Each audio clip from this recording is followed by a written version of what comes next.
کیا عرض کروں کہ آج ایک ایسی بارگاہ ناظرین کہ جن کے صدقے لاکھوں لوگوں نے، لاکھوں غیر مسلموں نے زہد و تقوی اختیار کر، یعنی پہلے مسلمان ہوئے، کلمہ پڑھا اور پھر زہد کے راستے پہ چل پڑے. ایک ایسی بارگاہ ناظرین جنہیں دنیا انتہائی ادب کے ساتھ سر جھکا کر حضرت سید اشرف جہانگیر سمنانی رحمۃ اللہ علیہ کے نام سے جانتی ہے، یعنی غوث العالم، محبوب یزدانی، تارک السلطنت، عظیم ہندوستانی صوفی بزرگ حضرت شیخ اکبر ابن عربی رحمۃ اللہ علیہ کے زبردست پیروکار، تصوف کے 14 مختلف سلاسل سے اجازت یافتہ حضرت سید مخدوم اشرف جہانگیر سمنانی رحمۃ اللہ علیہ ناظرین وہ ہستی ہیں جنہوں نے ہندوستان میں دین اسلام کے فروغ میں غیر معمولی خدمات انجام دیں. 15 یا 17 برس کی عمر میں بادشاہت کی گدی سنبھالنے والے اور 8ویں صدی ہجری کے سلسلہ چشت کے ایسے بادشاہ ہیں جن کو اللہ نے ظاہری بادشاہت بھی دی اور فخر کی بادشاہت بھی عطا فرمائی،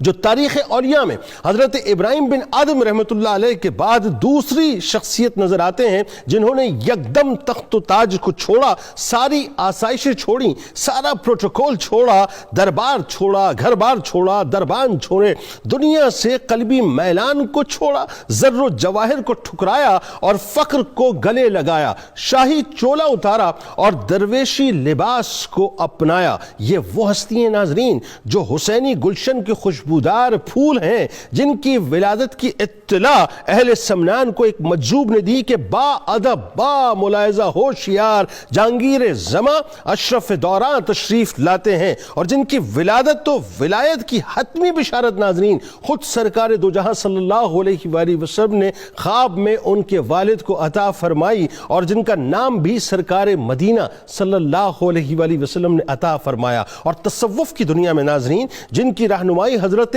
خضر علیہ السلام نے روحانی طور پر فرمائی، یعنی یوں کہیے کہ آپ رحمت اللہ علیہ کو قدرت نے باقاعدہ ایک خاص مشن و مقصد کے لیے تیار کر کے ہندوستان کی سرزمین پر بھیجا. آپ رحمت اللہ علیہ ناظرین جو تخت سلطنت پہ تشریف فرما ہونے سے پہلے ہی ظاہری علوم میں ایک کمال حاصل کر چکے تھے. جون پور کے علاقے کچوچا مقدسہ کی فضا میں اللہ کے پیغام کو عام کرنے والے حضرت سید مخدوم اشرف جہانگیر سمنانی رحمۃ اللہ علیہ نے پہلے ایک خاص میکانزم کے تحت ناظرین وہاں خانقاہ کی بنیاد رکھی، جہاں سے آپ نے لوگوں کو دین کی تبلیغ اور تربیت کا فریضہ نہایت جانفشانی سے سر انجام دیا. آپ رحمۃ اللہ علیہ خطابت کے میدان کے بھی شہ سوار تھے اور تحریر کے میدان کے بھی سپہ سالار تھے. خواجہ معین الدین چشتی رحمۃ اللہ علیہ کے سلسلے کے ناظرین چاند حضرت سید اشرف جہانگیر سمنانی رحمۃ اللہ علیہ نے خواجہ غریب نواز رحمۃ اللہ علیہ کی سنت پر عمل کرتے ہوئے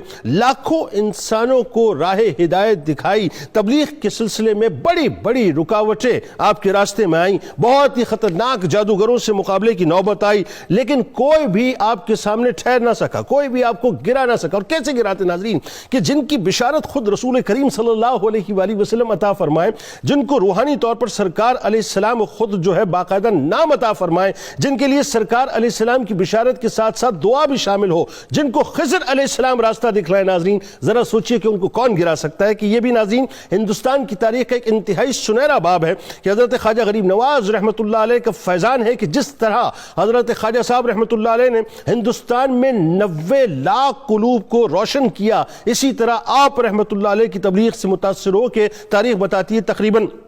52 لاکھ غیر مسلموں نے آپ کے دست حق پرست پر اسلام کو قبول کیا. سلسلہ اشرفیہ کے بانی و سرخیل حضرت سید اشرف جہانگیر سمنانی رحمۃ اللہ علیہ سے ناظرین ہر دور کے اکابر علماء مشائخ یعنی سلسلہ اشرفیہ سے محبت بھی کرتے رہے اور منسلک بھی رہے، اور جب موجودہ دور میں بھی ناظرین بڑے بڑے اکابر علماء سلسلہ اشرفیہ میں بیعت ہیں الحمدللہ. مقام غوثیت پر تشریف فرما حضرت سید اشرف جہانگیر سمنانی رحمۃ اللہ علیہ کو اللہ تبارک و تعالیٰ کی بارگاہ سے ناظرین ایک خاص مقام و مرتبہ حاصل تھا. یعنی سرزمین ہندوستان میں جن بزرگوں کے فیض قدوم سے شمع اسلام فروزہ ہوئی اور جن کے نقوش پاک کی برکت سے اسلام کی شمع چار سو پھیلی ناظرین، ان مقدس ہستیوں میں سے ایک حضرت سید اشرف جہانگیر سمنانی رحمۃ اللہ علیہ کی ذات بابرکات ہے. آپ مادرزاد ولی تھے، قرات شبا کے ساتھ ساتھ آپ حافظ قرآن بھی تھے. مخدوم اشرف جہانگیر سمنانی رحمۃ اللہ علیہ صرف عربی اور فارسی ہی پر عبور نہیں رکھتے تھے ناظرین،